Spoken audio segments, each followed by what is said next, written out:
جمعۃ المبارک کے اس نورانی ماحول کے اندر بالخصوص اس مہینے کی فضیلت، عظمت اور شان کے حوالے سے گفتگو بھی ہوگی، اور ساتھ موجودہ صورتحال کو پیش نظر رکھتے ہوئے ہم اپنی ماں، بہن، بیٹی، ان کی عزت کو کس طرح محفوظ رکھ سکتے ہیں، اور ہمارے ذمے اللہ اور اس کے رسول نے کون سے کام لگائے ہیں جن کے ساتھ اللہ تعالی ہماری اور ہمارے گھر والوں کی عزت کو محفوظ رکھتا ہے۔ اس لیے فتنوں کا دور ہے، آزمائش کا دور ہے،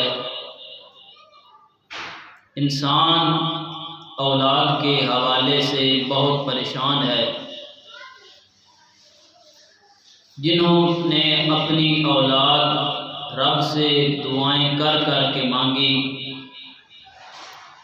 اور آج انہی کے سامنے اولاد اس مقام پر، اس نہج پر پہنچ گئی کہ نہ باپ رات کو آرام سے سو سکتا ہے، نہ ماں کو نیند آتی ہے، اور ان کا سکون بالکل ختم ہو گیا، اور ایک نیا فتنہ کھڑا کر دیا گیا کہ عورت کو آزادی دی جائے، عورت کو ماں باپ سے بالکل جدا کر دیا جائے، ماں باپ بھی اولاد کو کچھ نہ کہے، نہ اللہ اور اس کے رسول کے حکموں کی پاسداری ہے، نہ رشتہ داروں کی عزت کا کچھ خیال ہے، بلکہ صرف پیسے کی نوک پہ اسلام کا مذاق اڑایا جا رہا ہے، اور سوچی سمجھی سازش کے تحت اسلام کو بدنام کرنے کی یہ بری سوچ اور فکر دی جا رہی ہے۔ اللہ تعالی ہم سب کو اپنی حفظ و امان میں رکھے، اور ہماری عزتوں کو اللہ تعالی محفوظ رکھے۔ قرآن پاک کی جو آیت کریمہ میں نے پڑھی ہے، اس کے اندر اللہ رب العزت نے ارشاد فرمایا، الرجال قوامون علی النساء۔ اللہ تعالیٰ نے مردوں کو عورتوں پر حاکم بنایا ہے، عورتوں پر حاکم بنایا ہے، ان کو مضبوط بنایا ہے۔ کس اعتبار سے؟ کہ ان کے گھر کا سارا نظام چلانا یہ مرد کے ذمہ ہے، ان کا نان نفقہ، ان کے کھانے پینے کا ساز و سامان لے کر آنا، اس کے لیے پیسے لانا، ان کو کپڑے مہیا کرنا، روٹی اور یہ اخراجات پورے کرنا، یہ مرد کے ذمہ ہے۔ اور عورت کے ذمہ جو چیز اللہ اور اس کے رسول نے لگائی ہے وہ کیا ہے کہ عورت گھر میں رہے، اپنی اولاد کی تربیت کرے، جو خامد کما کے لے کر آئے عورت اس کو گھر میں اچھے طریقے سے استعمال کرے، اس کے اندر فضول خرچی نہ کرے، اور اولاد کو اچھا کھلائے، اچھا پہنائے، اور گھر کے اندر جو معاملات ہیں ان کو ٹھیک وہ گھر والی عورت رکھے گی، باہر کے معاملات کو سامنے رکھ کر مشکلات کا سامنا کر کے مرد گھر آتا ہے اور یہ چاہتا ہے کہ میں گھر واپس آؤں تو مجھے سکون مل جائے۔ تو یہ مقصود ہے اصل کے اندر قرآن پاک کے اور حدیث پاک کے اندر۔ کچھ چیزیں ایسی ہیں جس کے اندر اللہ اور اس کے رسول نے عورتوں اور مردوں کو اکٹھا رکھا ہے، کچھ چیزیں ایسی ہیں، اور بعض کے اندر عورتوں کا حکم علیحدہ ہے، مردوں کا حکم علیحدہ ہے۔ اس لیے جو بندہ اپنا جو اس کا کام ذمہ ہوتا ہے وہ کرتا رہتا ہے تو کوئی بندہ اس پہ انگلی نہیں اٹھا سکتا۔ جب کوئی بندہ اپنا کام چھوڑ کے دوسرے کا کام کرنے کی کوشش کرتا ہے تو اس وقت وہ بندہ عزت کے قابل نہیں رہتا۔ اسے کہا جاتا ہے بھائی تیری یہ ڈیوٹی نہیں ہے، تو اپنا کام جو تیرے ذمہ ہے وہ اچھے طریقے سے کر تاکہ تو اپنا جو ہے راستہ آسان کر لے، تیرا اللہ کی بارگاہ میں تو سرخرو ہو کر پیش ہو جائے۔ یہی چیز ہمارے معاشرے کے اندر پائی جاتی ہے کہ ہمارے اندر جو اپنی کمی ہے ہم وہ نہیں دیکھتے، ہم دوسروں کے پیچھے لگ جاتے ہیں کہ بھائی فلاں کے اندر غلطی کون سی ہے، فلاں کے ٹو میں لگ جاتے ہیں، تلاش میں لگ جاتے ہیں کہ فلاں بندہ بڑا برا ہے، بھائی تو نماز نہیں پڑھتا تو اپنی نماز پوری کر، تیرے معاملات ٹھیک نہیں ہیں تو معاملات ٹھیک کر۔ ترغیب کرنا، حکم دینا اچھائی کا یہ تو ٹھیک ہے، لیکن اپنے آپ کو بھی تو بندہ ٹھیک کرے۔ جو اس کی مین ذمہ داری ہے اپنے آپ کو بھی وہ اچھائی کی طرف لے کر آئے اور اس کے ساتھ ساتھ تبلیغ بھی کرے تو پھر اس کا اثر بھی ہوتا۔ اس لیے رسول اللہ صلی اللہ تعالی علیہ وآلہ وسلم نے ارشاد فرمایا، حدیث پاک کا مفہوم ہے کہ جو نیک بندہ ہوتا ہے، عزت والا بندہ ہوتا ہے، وہ عورتوں کی بھی عزت کرتا ہے، وہ عورتوں کی بھی عزت کرتا ہے۔ اور جو بندہ بالکل فطرت ہی اس کی ٹھیک نہ ہو اور خود اس کی طبیعت ٹھیک نہ ہو تو وہ عورت کو عزت نہیں دیتا، وہ اس کو احترام کی نگاہ سے نہیں دیکھتا۔ اس لیے اللہ اور اس کے رسول نے تو بڑے بڑے احکامات ہمیں بیان کیے ہیں، یہاں تک کہ رسول اللہ صلی اللہ تعالیٰ علیہ وآلہ وسلم آپ نے کیا ارشاد فرمایا؟ سرکار نے فرمایا کہ جو بندہ اپنی بچی کو اچھی تعلیم دے، اچھی تربیت کرے، اچھا پالے پوسے، اس کی اچھی دیکھ بھال کرے اور اس کے بعد اس کا اچھی جگہ پر نکاح کر دے، اللہ تعالیٰ قیامت والے دن اس بندے کو میرا ساتھ عطا کرے، میرا قرب نصیب کرے گا۔ لیکن شرط یہ ہے کہ تعلیم بھی اچھی ہونی چاہیے، تربیت بھی اچھی ہونی چاہیے، تعلیم بھی اچھی ہو، تربیت بھی اچھی ہو، اکیلی تعلیم نہیں، تعلیم کے ساتھ تربیت بھی، کہ وہ تعلیم جو اسے اللہ اور اس کے رسول کے قریب کر دے، جس کے ساتھ اس کی اپنی زندگی بھی اچھی رہے اور اس کی اولاد کی تربیت بھی اچھے طریقے سے ہو سکے۔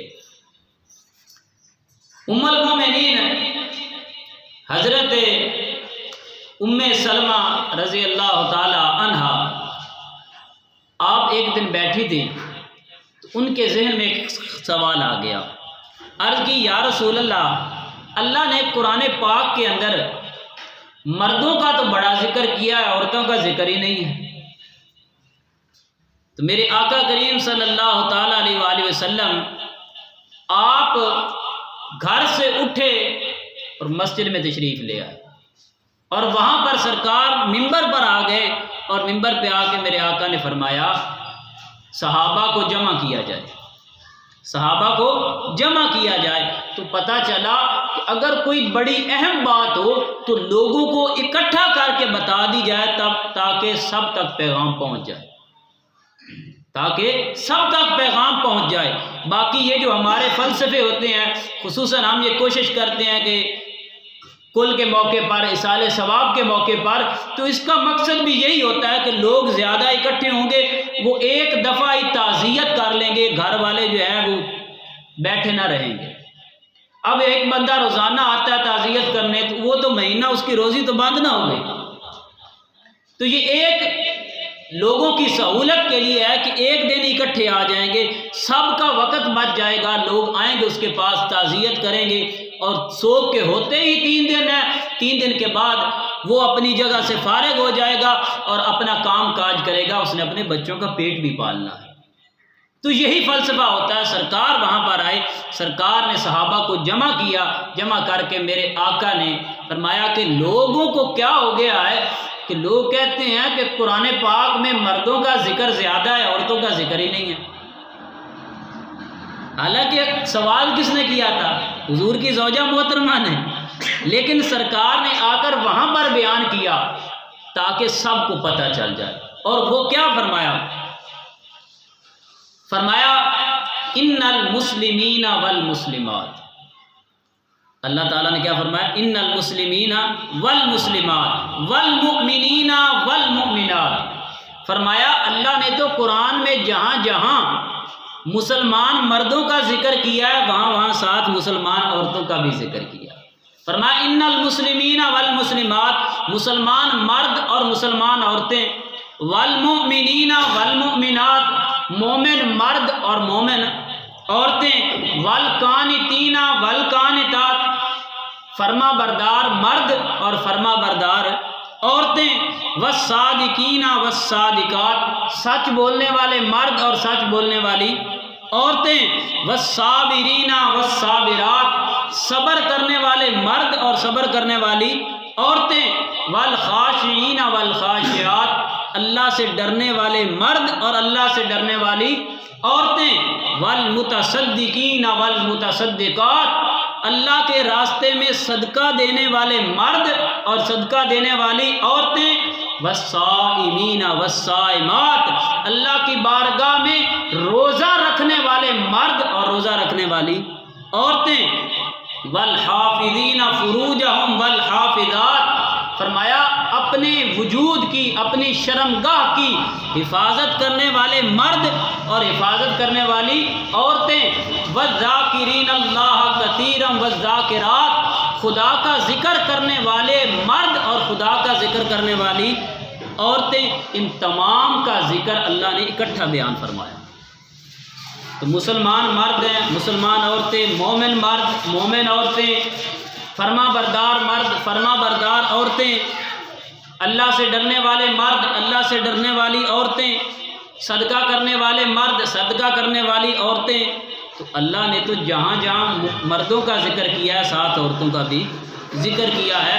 آگے فرمایا اعد اللہ لہم مغفرۃ واجرا عظیما، ہاں اللہ تعالیٰ نے ان سب کے لیے اجر عظیم جو ہے وہ تیار کر رکھا ہے۔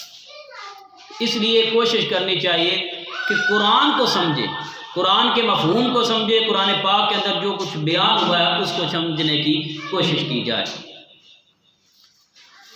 تو حضرت ام سلمہ نے جب یہ سوال کیا، سرکار نے ممبر پر آ کے اس کا جواب دیا، اس وقت حضرت ام سلمہ نے کہا یا رسول اللہ، رب نے تو عورتوں کے بارے میں بڑا قرآن میں ذکر کیا، تو صرف فرق یہ ہے کہ ہم قرآن حدیث پڑھتے نہیں ہیں، نہ ہم خود پڑھتے ہیں نہ گھر والوں کو یہ توفیق ہوتی ہے، تو پھر یہ سوال اٹھ جاتے ہیں کہ عورت کا مقام کیا ہے، عورت کو آزادی چاہیے، عورت کو فلاں چیز چاہیے۔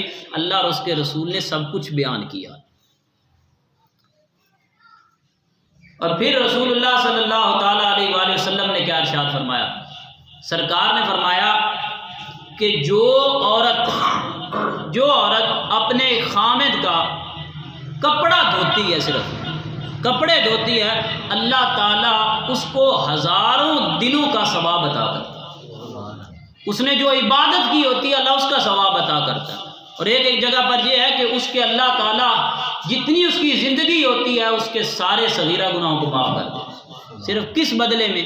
اس نے شوہر کی فرما برداری کی ہے، اس کو سکون پہنچانے کے لیے اس کو اچھا لباس مہیا کیا ہے، صاف ستھرا، تو اللہ تعالیٰ اس پہ بھی اس کو اجر عطا کرتا ہے۔ لیکن کچھ احباب کو یہ بھی سوچنا چاہیے کہ جو عورت کا مقام ہے، جو اللہ اور اس کے رسول نے بتایا ہے، وہ ہم دیتے بھی نہیں ہیں۔ سب سے پہلی بات وراثت کا حق، بھائی کبھی بھی بہن کو نہیں دیتے آج کل کے دور میں، وہ پہلے ہی طے شدہ کر لیتے ہیں، میری بہن تو لے کے کتنے جانے، تو انہوں کرنا کہ تیرے پاس تو پہلے بہت کچھ ہے، تو نے اس کو کیا کرنا ہے، میرے بچے ہیں، میری اولاد ہے، ہمارے کام آ جائے گی، تو نے اسے کیا کرنا ہے۔ تو سب سے پہلے ہم جو اپنی ماں بہن بیٹی کے ساتھ دھوکہ کرتے ہیں وہ وراثت کا کرتے ہیں، ان کا حق نہیں دیتے، وہ حق اللہ اور اس کے رسول نے مقرر کیا۔ فرمایا یوصیکم اللہ فی اولادکم للذکر مثل حظ الانثیین، وراثت کا حق کیا ہے؟ کہ بچی کو جو ہے وہ دوسرا حصہ دیا جائے گا، ایک حصہ کس کو دینا ہے؟ بچے کے لیے ہے۔ جب اللہ اور اس کے رسول نے یہ مقرر کیا ہے تو پھر ہمیں بھی چاہیے کہ حق ہم دیا کریں۔ دوسری چیز کہ ہم جب بھی اپنی اولاد کا نکاح کرتے ہیں اس وقت ہم نہیں سوچتے کہ اگلے بندے کیسے ہیں، پھر ہر 5ویں دن 10ویں دن مہینے بعد بچی جو ہے وہ رو کر گھر آ جاتی ہے۔ پھر اس کا وبال کیا ہوتا ہے؟ وبال یہ ہوتا ہے کہ ماں باپ بھی پریشان ہیں، اب بچی جو ہے اس کا آگے نکاح بھی نہیں ہوتا۔ وہ کہتے ہیں کہ شاید بچی کے اندر کوئی نقص ہے، کوئی عیب ہے، اس کے اندر کوئی غلطی ہے کہ اگر یہ پاک دامن ہوتی تو پہلے گھر والے بسا لیتے۔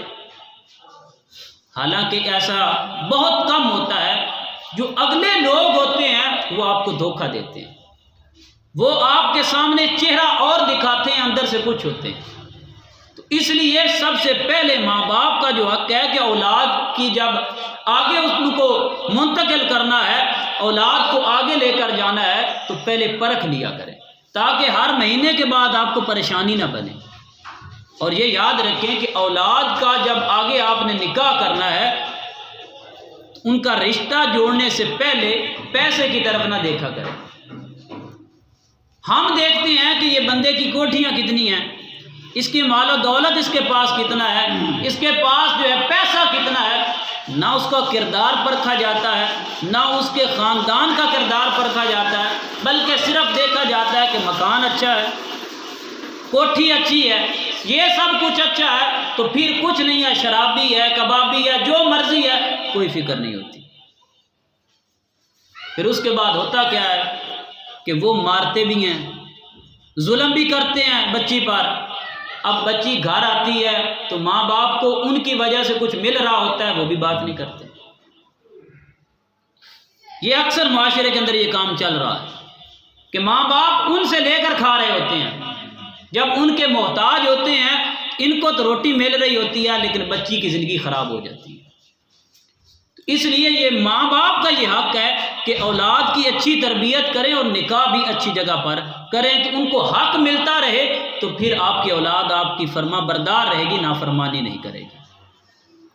اب حدیث پاک کے اندر اور شریعت کے اندر رسول اللہ صلی اللہ تعالیٰ علیہ وآلہ وسلم نے آپ نے عورت کو کیا مقام عطا فرمایا ہے اور کتنا مقام عطا فرمایا ہے، یہاں تک کہ سرکار نے فرمایا کہ مشورہ کیا کرو، گرچہ عورت سے ہی کیا کرو۔ سرکار نے کیا فرمایا؟ مشورہ کیا کرو، کوئی قدم اٹھانا ہے تو مشورہ کرنے سے اللہ تعالیٰ تمہارے اس کام میں بھلائی پیدا کر دیتا ہے۔ ہاں بندے نے کرنی تو اپنی مرضی ہے، کیا پتہ بندے کو اچھا جو ہے مشورہ مل جائے۔ جس طرح رسول اللہ صلی اللہ تعالیٰ علیہ وآلہ وسلم آپ غزوہ خندق کے موقع پر وہاں پر پہنچے تو سرکار نے کیا دیکھا؟ حضور کا ارادہ تو یہی تھا کہ ہم کسی نہ کسی طرح اپنا دفاع کر لیں، لیکن حضرت سلمان فارسی حالانکہ غلام تھے، حضور کے آگے تو نہیں نہ بول سکتے تھے۔ سرکار نے پوچھا کہ ہاں بھائی کسی کا کوئی مشورہ ہے کہ ہم کس طرح اپنا بچاؤ کر سکتے ہیں؟ حضرت سلمان فارسی کھڑے ہو گئے، غلام تھے، کہا یا رسول اللہ ایک میرے ذہن میں مشورہ آیا ہے، اگر ہم وہ کر لیں تو ہمارا دفاع اچھا ہو سکتا ہے۔ سرکار نے فرمایا وہ کون سا؟ کہا یا رسول اللہ ہم فارس کے لوگ ہیں، وہاں پر جب کوئی ایسا مسئلہ بنتا تھا تو ہم خندق کھودتے تھے، مٹی درمیان سے کھالا بنا دیتے تھے، نکال دیتے تھے تاکہ دشمن جو ہے وہ جلدی حملہ نہ کر سکے، اگر کرے گا تو درمیان میں گر جائے گا۔ سرکار نے یہ نہیں کہا کہ تو نے مشورہ کیوں دیا، بلکہ سرکار نے فرمایا تو نے اچھا مشورہ دیا، ہم یہ اسی طرح کریں گے۔ تو اس لیے یہ نہ سوچا کرے کہ چھوٹا بندہ مشورہ دے رہا ہے یا کوئی کمزور بندہ مشورہ دے رہا ہے، یہ دیکھے کہ مشورہ دے کیسا رہا۔ اچھا مشورہ دے رہا ہے تو اس کا مشورہ قبول کیا کرے۔ اب رسول اللہ صلی اللہ تعالیٰ علیہ وآلہ وسلم کی زوجہ محترمہ نے ایک جگہ پر سرکار کو مشورہ دیا، اور اس مشورے کا فائدہ کیا ہوا؟ حدیبیہ کا موقع آیا۔ کس کا موقع؟ صلح حدیبیہ کا۔ مسلمان چل پڑے اور راستے میں پہنچے، اور کافروں نے آگے سے کہہ دیا کہ ہم اس بار آپ کو عمرہ نہیں کرنے دیں گے۔ اب وہاں پر جب پہنچ گئے تو سرکار نے فرمایا کہ ہم معاہدہ کر لیتے ہیں۔ معاہدہ ہو گیا کہ ہم اگلے سال آ کر عمرہ کر لیں گے۔ اب مسلمان کیونکہ اپنے جانور بھی ساتھ لے کے آئے تھے قربانی کے، احرام بھی باندھا ہوا تھا۔ سرکار نے فرمایا کہ بھائی اس طرح کرو، احرام اتار دو، ہمارا معاہدہ ہو گیا۔ تو صحابہ کے ذہن میں گیا کہ کافر کیا کہیں گے کہ ہم نے مسلمانوں کو شکست دے دی ہے۔ یہ بھی ایک محبت تھی کہ مسلمان جو ہیں وہ نیچے نہ دکھائی دیں۔ سرکار نے فرمایا احرام اتار دو۔ سارے صحابہ رو رہے تھے، احرام نہیں اتار رہے تھے۔ کہا یا رسول اللہ ارادہ تو ہے کہ ہم عمرہ کریں جا کر، اللہ کا گھر دیکھیں ہم۔ سرکار نے فرمایا یار اتار دو، ہمارا معاہدہ ہو گیا۔ حضرت علی بھی شامل تھے ساتھ، حضرت ابو بکر صدیق بھی ہیں، سارے صحابہ ہیں، 1400 تقریباً صحابہ موجود ہیں، کوئی بھی احرام نہیں اتار رہا۔ حضور تھوڑا سا غصے ہوئے۔ سرکار نے فرمایا یار میں تجھے کہہ رہا ہوں کہ تم اتار دو احرام، ہم اگلے سال کر لیں گے۔ وہ ان کی آنکھوں میں آنسو تھے۔ سرکار تھوڑی سی ناراضگی کے عالم میں حضور خیمے میں چلے گئے۔ اپنے خیمے میں جا گئے تو وہاں پر حضرت ام سلمہ موجود تھی۔ سرکار نے فرمایا کہ یہ بات میری نہیں مان رہے، کہ کہیں یہ نہ ہو کہ میں ہاتھ اٹھا دوں اللہ ان پر عذاب نازل کر دے۔ اب یہ وہ معاملہ تھا کہ حضور کے ہاتھ اٹھ جاتے تو کیا بچتا کسی کو، لیکن حضرت ام سلمہ نے بڑا خوبصورت جواب دیا۔ انہوں نے کہا یا رسول اللہ آپ کو پتہ ہے آپ کے غلام آپ سے کتنا پیار کرتے ہیں؟ سرکار نے فرمایا بڑا پیار کرتے ہیں۔ حضرت ام سلمہ نے کہا یا رسول اللہ اس طرح کریں، آپ کو پتہ ہے آپ کے غلام وہ کرتے ہیں جو آپ کرتے ہیں، آپ کے غلام وہ کرتے ہیں جو آپ کرتے ہیں۔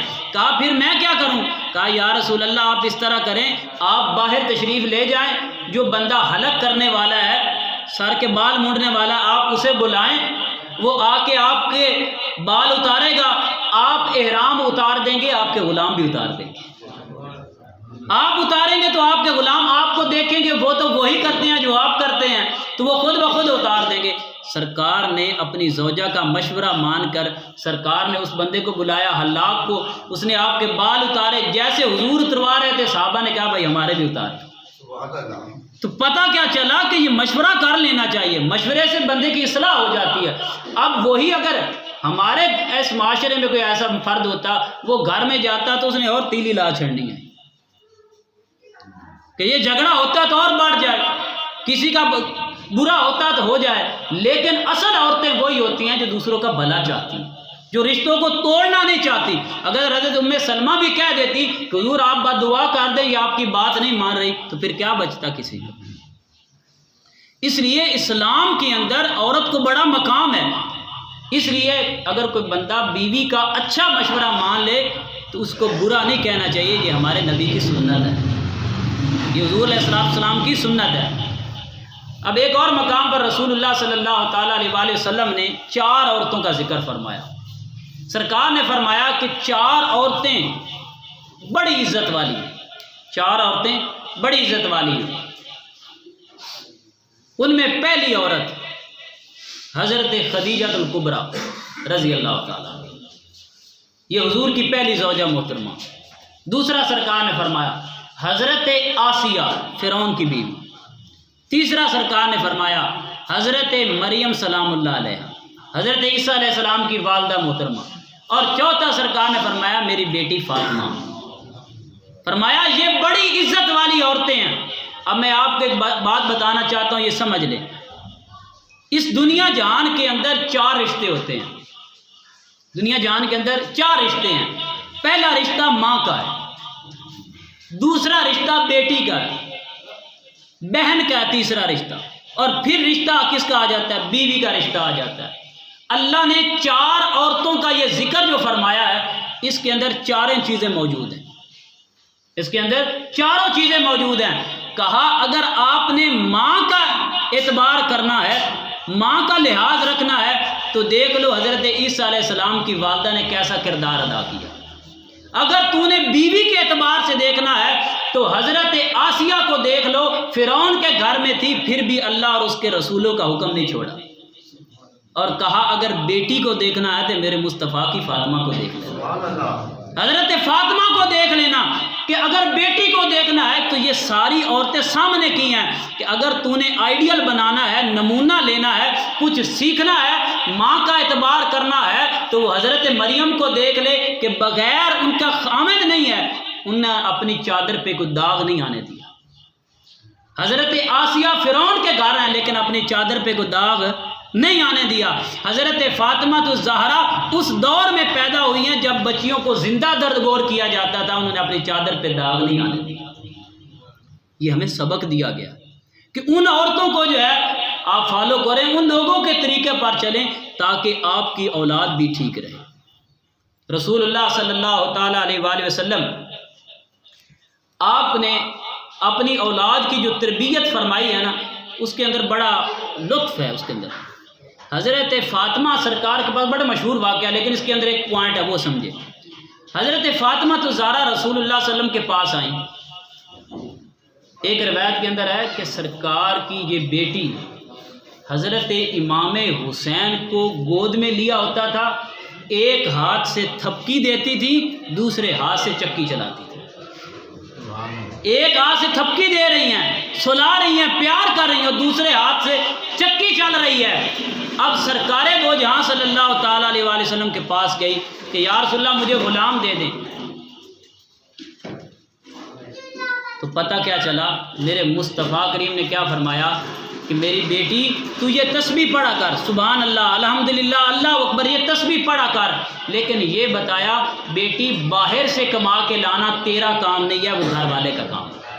تو گھر میں رہ، تو گھر میں تسبیح پڑھ، اولاد کی خدمت کر، اللہ تعالیٰ تجھے وہ ثواب عطا کرے۔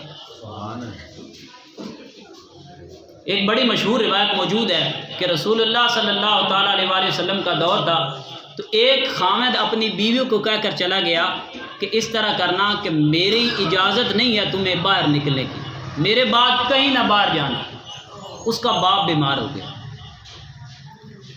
جب اس کا باپ بیمار ہوا، اس کے ذہن میں خیال آیا کہ میں اپنے باپ کا پتہ کر رہا ہوں۔ اس نے قاصد بھیجا حضور کی طرف کہ یا رسول اللہ میرا باپ بیمار ہے، لیکن میرا خامد منع کر کے گیا کہ تو نے گھر سے باہر نہیں نکلنا، تو کیا میں اپنے باپ کا پتہ کر کے آ سکتی ہوں؟ حضور نے فرمایا نہیں۔ سرکار نے کیا فرمایا؟ نہیں۔ وہ عورت نہیں گئی، گھر میں رہی۔ اس کے باپ کی بیماری شدت پکڑ گئی، وہ فوت ہو گیا۔ وہ عورت جنازے پہ بھی نہیں گئی، باپ کا منہ بھی نہیں دیکھا۔ اس کے بعد کچھ دنوں کے بعد اس کا شوہر واپس آ گیا۔ جس دن وہ واپس آیا، اسے سارے معاملے کا پتہ چلا کہ اس کا جو باپ تھا وہ بیمار ہوا، یہ پھر بھی نہیں گئی اور وہ فوت ہو گیا، اس نے میرا حکم مانا پھر بھی نہیں گئی۔ اسی دن اللہ تعالیٰ نے فرشتے کو بھیجا، اے فرشتے جا میرے محبوب کو یہ پیغام پہنچا دے، میری اس بندی نے اپنے گھر والے کی بات مانی ہے، میں نے سارے گناہ بخش دیے۔ تو یہ عورت کو اللہ نے مقام عطا کیا ہے کہ جو وہاں پر رہے گی گھر کے اندر تو اس کی عزت باقی ہے، وہ سلامتی کے ساتھ ہے۔ اور حضرت خدیجہ الکبریٰ رضی اللہ تعالیٰ عنہ، یہ وہ خاتون ہیں کہ ایک دن حضرت جبریل امین سرکار کے پاس آئے اور کہا یا رسول اللہ، اللہ آپ کی زوجہ محترمہ کو سلام کہتا ہے، اللہ آپ کی زوجہ محترمہ کو سلام کہتا ہے۔ حضرت اماں عائشہ صدیقہ کو بھی سلام آتے تھے۔ تو عورتوں کو اللہ نے بڑی عزت عطا فرمائی ہے، یہاں تک کہ سب سے پہلی جو سرکار نے جنت کی بشارت دی ہے وہ عورت کو دی۔ سرکار نے فرمایا نا ابو بکر فی الجنہ، عمر فی الجنہ، عثمان فی الجنہ، یعنی کہ حضرت ابو بکر بھی جنتی ہیں، عمر فاروق بھی جنتی ہیں، عثمان غنی بھی جنتی ہیں، لیکن سب سے پہلے سرکار نے جس کو جنت کی خوشخبری دی ہے وہ عورت ہے۔ وہ کون سی ہے؟ حضرت خدیجہ الکبریٰ۔ سرکار نے ان سے بھی پہلے، حضرت ابو بکر سے بھی پہلے فرمایا تھا خدیجہ اللہ تجھے جنت عطا کرے گا۔ تو اللہ نے عورت کو یہ بڑا مقام اور مرتبہ عطا فرمایا ہے۔ حضور اکرم صلی اللہ تعالیٰ علیہ وآلہ وسلم آپ نے عورتوں کو شہادت کے رتبے پر بھی فائز فرمایا ہے، اللہ آپ کو شہادت کی موت عطا فرمائے گا۔ حضور کی ایک خادمہ تھی جن کا نام حضرت ام حرام بنت ملحان ہے، یہ حضور کی خادمہ تھی۔ ان کے ساتھ حضور کا بڑا پیار بھی تھا، صحابیہ بھی تھی۔ حضور اکثر ان کے گھر چلے جاتے تھے. بندہ کی جن کے ساتھ تھوڑا سا لین دین ہوتا بندہ ادھر بلا جھجک چلا جاتا. سرکار ان کے گھر چلے جاتے اور خصوصاً دوپہر کے وقت سرکار جاتے, ادھر جا کے تھوڑا سا سو بھی جاتے تھے. جب حضور ادھر گئے ایک دن دوپہر کا وقت تھا, سرکار سو رہے تھے, تو ایک دم سرکار اٹھ کھڑے ہوئے. سرکار اٹھے. حضرت ام حرام نے عرض کی یا رسول اللہ, آپ ایک دم اٹھے ہیں, کوئی واقعہ پیش آ گیا ہے, کوئی معاملہ بنا ہے؟ سرکار نے فرمایا میں سویا تھا, اللہ نے مجھے ایک خواب دکھایا. میں سویا, اللہ نے مجھے خواب دکھایا. کہا یا رسول اللہ وہ کون سا خواب ہے؟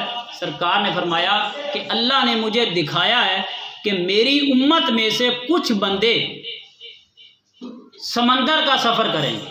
میری امت میں سے کچھ بندے سمندر کا سفر کریں گے, کشتی میں سفر کر کے دوسرے علاقے پر جا کے حملہ کریں گے, اللہ ان کو فتح عطا کرے گا. لیکن اللہ نے یہ ساتھ کہا ہے کہ جتنے وہ آپ کے غلام ہوں گے, جتنے اس میں شریک ہوں گے, اللہ سب کو جنت عطا کرے گا. اللہ نے میرے ساتھ یہ وعدہ کیا ہے, میں نے یہ خواب دیکھا ہے ابھی ابھی. حضرت ام حرام کہنے لگی یا رسول اللہ پھر آپ دعا کر دینا اللہ تعالیٰ مجھے بھی اس قافلے میں شامل کر دے, اللہ مجھے بھی جنت عطا کر دے. سرکار نے فرمایا تو یہ کہتی ہے کہ تجھے شامل کر دیا جائے, میرے رب نے مجھے بتایا ہے کہ تو ان میں سے سب سے آگے آگے ہوگی, تو ان میں سب سے آگے آگے ہوگی. اب سرکار نے یہ جملہ بول دیا, حضور نے یہ جملہ بول دیا. اب ہوا کیا, سرکار کا وصال ہو گیا. حضرت ابو بکر صدیق رضی اللہ تعالیٰ عنہ کا دور آیا, 2 سال وہ بھی گزر گئے, 2.5 سال. پھر حضرت عمر فاروق رضی اللہ تعالیٰ عنہ کا دور آ گیا, 10-12 سال وہ گزر گئے. ابھی تک وہ قافلہ گیا ہی نہیں, سمندری قافلہ جو تھا وہ گیا ہی نہیں. حضرت ام حرام کہتی ہیں مجھے یقین تھا مجھے موت نہیں آئے گی, میں وہ سفر ضرور کروں گی, کیونکہ میرے مصطفیٰ کریم نے فرمایا کہ تو سفر کرے گی اس کے اندر. پھر حضرت عثمان غنی رضی اللہ تعالیٰ عنہ کا دور آ گیا. آپ کا دور آیا تو ایک قافلہ چلا بحری سفر کے لیے, آپ بھی ان کے ساتھ چلی. جب سمندر پار کیا وہاں اترنے لگی تو عمر زیادہ تھی, اترتے وقت آپ گر گئی. جیسے ہی گری وفات ہو گئی, اللہ نے آپ کو شہادت کی موت عطا فرمائی. تو اس لیے عورت کو اللہ نے بڑا مقام اور مرتبہ عطا کیا ہے. صرف اپنا مقام مرتبہ سمجھنے کی ہمیں فکر کرنی چاہیے کہ ہم ہیں کیا چیز, اللہ نے ہمیں دیا کیا ہے, مقام کون سا عطا کیا ہے. لیکن یہ یاد رکھیں اولاد کی تربیت ضروری ہے, اولاد کو کچھ سکھانا بھی چاہیے. صرف یہ نہیں ہے کہ اولاد پیسے کے بل بوتے پر آپ اولاد کو سب کچھ دے دیتے ہیں, پیسہ دے دیا تو بس یہ اولاد اپنی ہے. نہیں, اولاد پیسے سے نہیں بنتی, اولاد وقت دینے سے بنتی ہے. اولاد کو وقت دیا کریں, اس کے پاس بیٹھیں, اس کے ساتھ گفتگو کریں, جو ان کا مسئلہ ہے وہ حل کریں, پھر آپ کے اولاد کی تربیت ہوگی. ماں بہن بیٹی جو ہوتی ہے اس کا اثر ہوتا ہے. حضرت عمر فاروق رضی اللہ تعالیٰ عنہ آپ کے اسلام لانے کا جو واقعہ اس کے پیچھے سارا کردار کس کا ہے؟ بہن کا ہے. بہن قرآن پڑھتی ہے, رب کا کلام پڑھتی ہے, اور بہن کا کلام سن کے حضرت عمر فاروق رضی اللہ تعالیٰ عنہ مسلمان ہو جاتے ہیں. تو اگر گھر میں ہی نہ پڑھا جائے, گھر میں عمل ہی نہ ہو, تو پھر بھائیوں پہ تو اثر نہیں نہ ہوگا. اگر بھائی بے عمل ہے تو بہنوں پہ تو بے اثر نہیں نہ ہوگا. تو یہ سلسلہ گھر سے ہی چلتا ہے. اب یہاں پر دیکھیں بڑی خوبصورت بات جو میں نے اپنی اس تقریر کا خلاصہ آپ کو بیان کرنا تھا کہ حضرت عمر فاروق رضی اللہ تعالیٰ عنہ آپ نے اسلام پھیلایا, تقریباً 22 لاکھ 24 لاکھ مربع میل کے آپ حکمران بنے, وہاں تک اسلام گیا. لیکن سارا کردار پیچھے کس کا تھا؟ بہن کا. بہن کی تبلیغ کے ساتھ, اس کے قرآن پڑھنے کے ساتھ آپ مسلمان ہوئے. اب جتنا انہوں نے نیکی کا کام کیا ہے تو بہن کو بھی ثواب ملتا رہے گا کہ نہیں؟ بہن جو ہے اس کے بھی درجات بلند ہوتے رہیں گے. اس لیے سرکار نے فرمایا الدال علی الخیر کفاعلہ, جو بندہ کسی کو نیکی پر لگاتا ہے اس کو بھی اللہ اتنا ثواب عطا کرتا ہے جتنا وہ نیکی کرتا ہے. اتنا کرنے والے کو ثواب دیا جاتا ہے، اتنا اس بندے کو بھی ثواب دیا جاتا ہے جو اسے نیکی پر لگاتا ہے۔ تو آج ہم نے سوچنا ہے کہ ہم اپنی اولاد کو کس جگہ پر لگا رہے ہیں، کیا برائی کے راستے پر لگا رہے ہیں یا اچھائی کے راستے پر لگا رہے ہیں۔ خصوص بالخصوص یہ شب برات کے موقع پر جو بندے آتش بازی کے حوالے سے بیچتے ہیں وہ بھی گناہ گار ہیں، جو لے کے دیتے ہیں وہ بھی گناہ گار ہیں، جو چلاتے ہیں وہ بھی گناہ گار ہیں۔ یہ تو مغفرت کا مہینہ ہے، یہ تو خدا سے معافی مانگنے کا مہینہ ہے، اللہ سے استغفار کرنے کا مہینہ ہے۔ یہ وہ وقت ہے کہ سرکار نے فرمایا کہ اللہ تعالیٰ کی رحمت اپنے جوش میں آ جاتی ہے۔ میرا مالک کہتا ہے کہ تم آؤ میرے دربار میں، اگر کوئی معافی مانگنے والا ہے میں معاف کر دوں گا، کوئی رزق مانگنے والا ہے میں اسے رزق دے دوں گا، کوئی اولاد مانگنے والا ہے میں اسے اولاد دے دوں گا، بجائے ہم یہ کام کرنے کے اللہ کو ناراض کر رہے ہیں۔ یہ تو کام ہے، ہم ملوث ہوتے ہیں اس کے اندر، یہ ماں باپ بھی اس کے اندر شریک ہے۔ اگر وہ پیسے دیں گے تو اس لیے میں نے اکثر یہی کہتا ہوں نا کہ پیسہ کماتے تو حلال جگہ پہ ہیں، لگاتے حلال جگہ پہ۔ اس لیے یہ یاد رکھیں کہ جہاں سے کمایا لگایا بھی تو اچھی جگہ پر نا، اولاد کو وہاں پر فیسلٹیز مہیا کریں، وہ سہولتیں مہیا کریں جہاں سے ان کا فائدہ ہو، آپ کو اس کا ثواب بھی ملے۔ رسول اللہ صلی اللہ تعالیٰ علیہ وآلہ وسلم نے ارشاد فرمایا کہ رجب میری امت کا مہینہ، کیا فرمایا؟ رجب امت کا مہینہ ہے، رمضان میرے خدا کا مہینہ ہے، شعبان میرا مہینہ، شعبان میرا مہینہ ہے۔ اب حضور نے یہ کہہ دیا نا میرا مہینہ، اللہ نے بھی کہا محبوب تیرے مہینے میں تیرے غلاموں کو بخش دوں گا، اس لیے اسی کے اندر شب برات ہے نا۔ سرکار نے فرمایا کہ وہ فلاں قبیلے کی جو بکریاں ہیں ان کے جسم پر جتنے بال ہوں گے ان کے حساب سے اللہ تعالیٰ حضور کے غلاموں کو بخش دے گا۔ لیکن یہ کام تو اچھے کریں نا، کام تو ایسے کریں جن سے اللہ راضی ہو جائے، جس کے ساتھ اللہ تعالیٰ کی اللہ کی خوشنودی ہمیں حاصل ہو جائے۔ حدیث پاک کے اندر رسول اللہ صلی اللہ تعالیٰ علیہ وآلہ وسلم نے ارشاد فرمایا کہ اللہ آخری رات، ایسے ہر رات جو تہجد کا وقت ہوتا ہے نا، اس وقت اللہ تعالیٰ اپنی شان کے مطابق پہلے آسمان پر آتا ہے، آسمان دنیا پر، اور اللہ کہتا ہے میرے بندے جو کچھ مانگنا ہے مانگ، میں تجھے عطا کروں گا، جو کچھ لینا ہے وہ لے، مانگ تو میں تجھے عطا کروں گا۔ لیکن ساڈے ورگے غریب بندے ہوندے نا، وہ ہر روز نہیں اٹھ سکتے، ہر دن نہیں اٹھ سکتے، ہر رات نہیں یہ جاگ سکتے۔ اللہ کے محبوب نے اپنے ان غلاموں پہ بھی کرم کیا، ان میں سے کسی کو شب برات دے دی، کبھی شب قدر آ گئی، کبھی لیلۃ القدر آ گئی، یہ راتیں دے دی کہ اگر ان راتوں میں تم تہجد کی روزانہ نماز نہیں پڑھ سکے، ان راتوں میں تم جاگ لیا کرو، اللہ اتنا ثواب بھی عطا کر دے۔ لیکن جاگا تو کریں، اللہ سے مانگا تو کریں۔ آخری بات میں نے بات کی تھی، ایک بادشاہ تھا، اس کا ایک وزیر تھا، بڑا عرصہ اس نے اس کی خدمت کی۔ ایک دن وہ بیٹھا نا، اس نے کہا بادشاہ سلامت، آج کے بعد تیرا میرا تعلق ختم، میں تیرے دربار سے جانا چاہتا ہوں، مجھے معافی دے۔ اس نے کہا کہ تیرا میرے ساتھ تعلق بڑا اچھا ہے، کیوں جانا چاہتا ہے؟ اس نے کہا بادشاہ تو مجھے اس وقت بلاتا ہے جب تجھے کام ہوتا ہے، جب تیرا کوئی کام ہوتا ہے تو مجھے اس وقت اپنے دربار میں بلاتا ہے، لیکن میں چاہتا ہوں کہ میں اس کا غلام نہ بن جاؤں کہ وہ کہتا ہے جو تیرا کام ہو تو میرے دربار میں آ جائے گا، تیرا ایک بھلا ہوگا، رب کو اس کے ساتھ کوئی سروکار نہیں ہے، اللہ کو کوئی فائدہ نہیں ہوگا، جب بھی میں جاؤں گا میرا اپنا ہی فائدہ ہوگا۔ دوسرا اس نے کہا بادشاہ دوسری چھوڑنے کی وجہ یہ ہے کہ میں ہر وقت تیری دیکھ بھالی کرتا ہوں، ہر وقت تیرے بارے سوچتا رہتا ہوں کہ تو رات کو سو جاتا ہے میں تیری رکھوالی کرتا ہوں، میں نے سوچا کہ میں اس مالک کا غلام بنتا ہوں جو کہتا ہے تو سو جا میں تیری رکھوالی کروں گا، میں تیرا بھلا کروں گا، میں تیری خیر خواہی چاہوں گا۔ تیسرا کہا بادشاہ سلامت میں نے بڑا عرصہ تیری خدمت کی ہے، لیکن خدمت کے باوجود مجھے خوف رہتا ہے کہ کسی دن ایک غلطی ہوئی تو دربار سے نکال دے گا، تو مجھے ایک ایسا دربار نظر آ گیا ہے کہ میرے مصطفیٰ کریم نے فرمایا اے بندے اگر اے میرے غلام اگر تیرے گناہ زمین سے لے کر آسمان کے درمیان جتنا خلا ہے اتنے بھی ہو جائیں، اللہ کہتا ہے تو ایک بار معافی مانگ میں سارے معاف کر دوں۔ تو میں چاہتا ہوں کہ میں اس مالک کے دربار میں چلا جاؤں، میں اس کا غلام بن جاؤں، میں اس کی جا کر فرما برداری کروں تاکہ مجھے کوئی خوف بھی نہ ہو، مجھے کوئی ڈر بھی نہ ہو۔ اس لیے